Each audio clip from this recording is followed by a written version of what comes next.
Listen, coming off the last week's game, if I was being honest, I'd say we were all happy except for one play.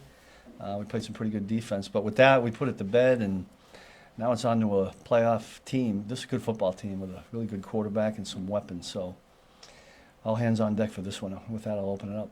6 turnovers, 5 sacks. We're going to see that again this week. That'd be nice, wouldn't it? I hope we didn't. I just said it in the locker room. I hope we didn't use them all up. Seriously, did you see some progress? Did you see some things that maybe sustainable?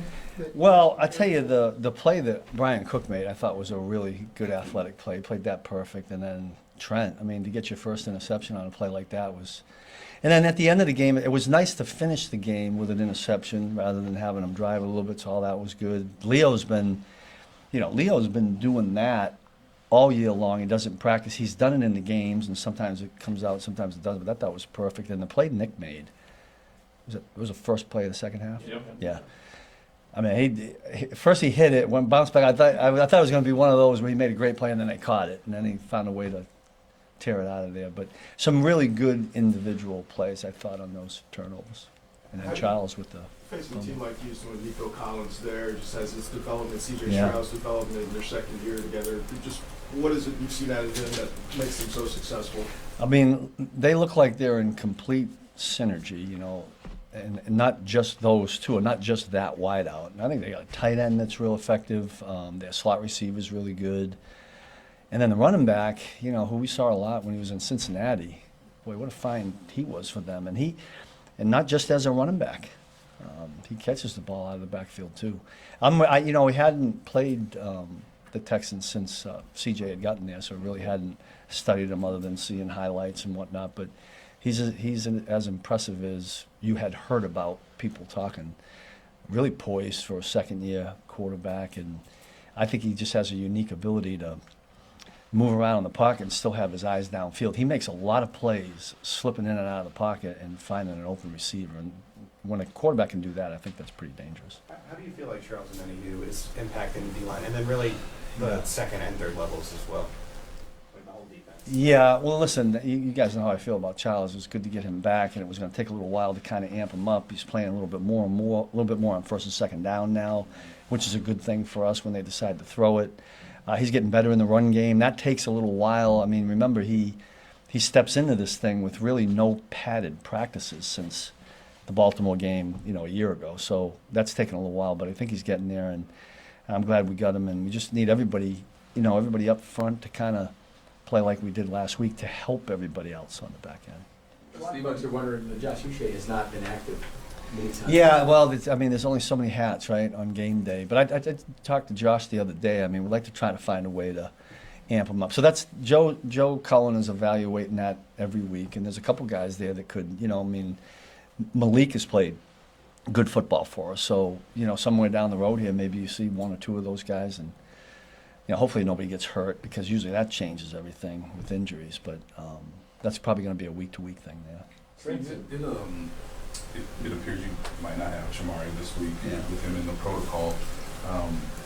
It appeared that you guys moved to turn around a little bit more with his absence. Yeah. Is that just a specific thing for that game, or do you? Yeah, in the middle of the game, we had to get somebody in there that had gotten some reps. Trent always gets nickel reps. He did it last year. He doesn't need many, but during the week, if we do a walkthrough, he always gets them. And Chris Roland Wallace gets them as well. And so those are the two guys that, Chris will get the boatload of it, and we'll see where it goes from there. But we've got a couple different things we're kind of working on and looking at. When you have injuries, we gotta find a solution. So there'll be some things we'll have to do if we don't have Jamari. Trent said he, during the play, right before the interception, he glanced up at the Jumbotron. Is that taught at all? Is there going to be some sort of delay there sometime? I wish I could say I did teach that. Now, my guess is what he was saying was he was looking at the Jumbotron that way. Mm-hmm. I'm assuming, right? Yeah. Whatever he did, tell him to keep doing it.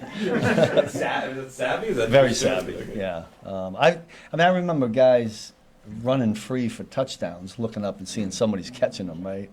I have never heard the interception one, but Was it just randomness that he had not had an interception in his I career? think so, because I don't recall, I'm not sure there's been any this year. Can you guys recall any that he dropped? There may have been a couple in the years prior. I think there's a couple in years prior where he may have dropped them, but it hasn't been that.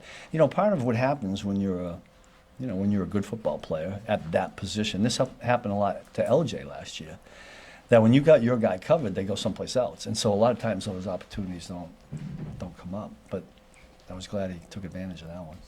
Coach, what do you do for your defense? You have some success. You coach it every day in practice to knock the ball out, to make a break on the ball. What's it do for a unit when you had that kind of game?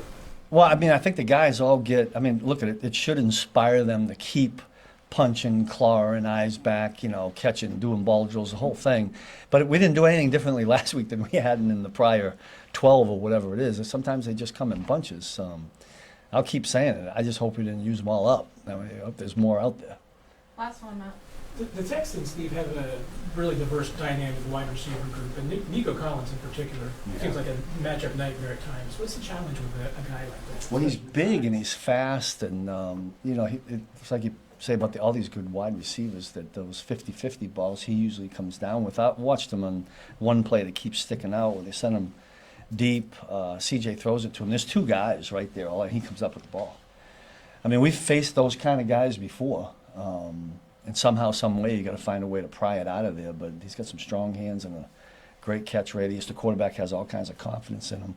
And there's a couple of routes there that I think that they run exceptionally well that we figure we're going to see, because I think it looks like both the quarterback and the receiver are real comfortable with it. So we'll try to take those things away and then deal with whatever else comes up.